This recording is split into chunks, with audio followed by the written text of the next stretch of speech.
इधर आपको किस चीज़ का ध्यान रखना है जब आप उसको ड्रॉ करेंगी। पहली तो आपका जो शीट्स है इस तरीके से आमने-सामने होना चाहिए बिल्कुल, उसको टेपिंग कर लेना आप। देन आपको जो आमने-सामने रहेगा तो आपको ये पता लगेगा कि बॉटल कहाँ से कहाँ तक बनाना है, पॉट कहाँ से कहाँ तक बनाना है और जो ये आगे फ्रूट वेजिटेबल पड़ा हुआ है ये कहाँ से कहाँ तक, ये लेंथ आपको मिल जाता है जब सामने होता है, जब हम स्टार्टिंग में बनाते हैं। तो ये सब चीज़ों को लेंथ और ब्रेड्थ हम लोगों को इस तरीके से पता चल जाता है। दूर जाइए, मेजर कीजिए इस तरीके से कि कितना आपको कितना लेना है, कितना अब मैंने यहाँ पे जैसे मेजर किया है, तो वही सेम प्रोसेस मैं अपने दूसरे प्रिंटर शीट पे करूँगी, तो उससे आपको एक आइडिया हो जाता है, देन हम ड्रॉ करते हैं।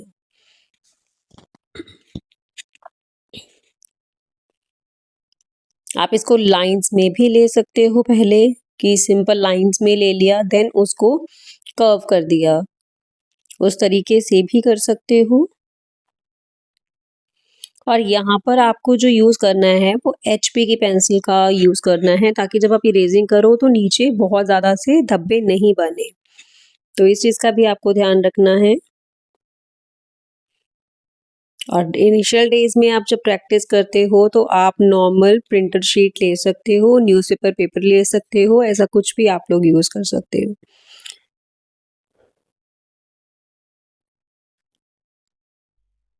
बस आपको सिंप्लीफाई करना है और लाइंस को फॉलो करना है इसमें। हम चीज़ों को सिंप्लीफाई करना सीखते हैं किस तरीके से, सिर्फ आप उनकी जो एक्चुअल शेप है उसको ना देखकर उसको लाइंस में देखें। वो हमारे लिए बनाना बहुत आसान हो जाता है।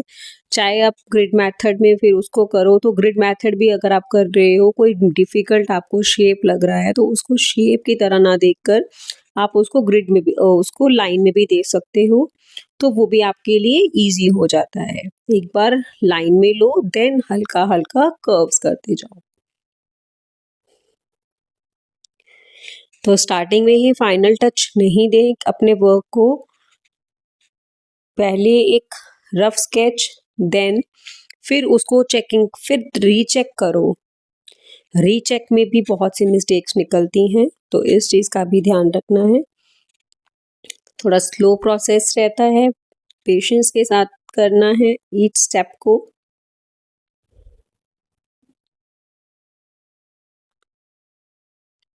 अभी जो ये पेठा है, इसको ड्रॉ करते हैं, इस वेजिटेबल को। सेम लाइंस के प्रोसेस के साथ आपको ड्रॉ करना है। दूर जाइए, अगर मैं बीच में रुक रही हूँ तो मैं पीछे जाकर अपनी चीज़ों को देख रही हूँ कि उसका मार्किंग सही है या लेंथ उसकी सही है। अपनी पेंसिल से मार्क कीजिए, देखें, सीधा करके पेंसिल को देखें और पीछे से जाकर और उसको देन मार्क करें। और ये जो अभी आप देख रहे हो मैंने किया, इसमें क्या होता है, हम एंगल्स का देखते हैं, कितनी दूरी पर पॉट के हाफ से आ रहा है, कहाँ से आ रहा है, जो नीचे कहाँ तक जा रहा है, ये सब चीज़ें भी हम लोग देखते हैं जब ड्रॉ करते हैं। देन लाइन्स में सबसे पहले किस तरीके से लाइन है,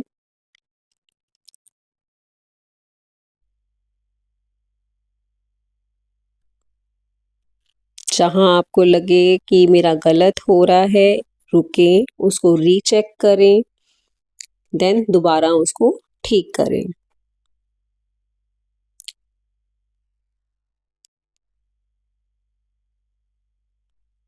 जहाँ कर्व है वहाँ कर्व दें और कर्व भी लाइन में ही कोशिश करें, बाद में उसकी एक्चुअल जो शेप है उसको बाद में बनाएं, लेकिन पहले हमेशा सिर्फ किससे शेप्स लाइंस के साथ ड्रॉ करें, तो वो ज़्यादा कंफर्टेबल हो जाता है ड्रॉ करना और वो इजी हो जाता है हमारे लिए ड्रॉ करना। तो उसी तरीके से आप उसको ड्रॉ करें। अभी यहाँ पर जो है मैंने 2 ऑब्जेक्ट्स ड्रॉ किए हैं और अब जो है केटल की टर्न है। तो नेक्स्ट वीडियो में आपको मैं बताऊंगी किस तरह के केटल को ड्रॉ किया है मैंने।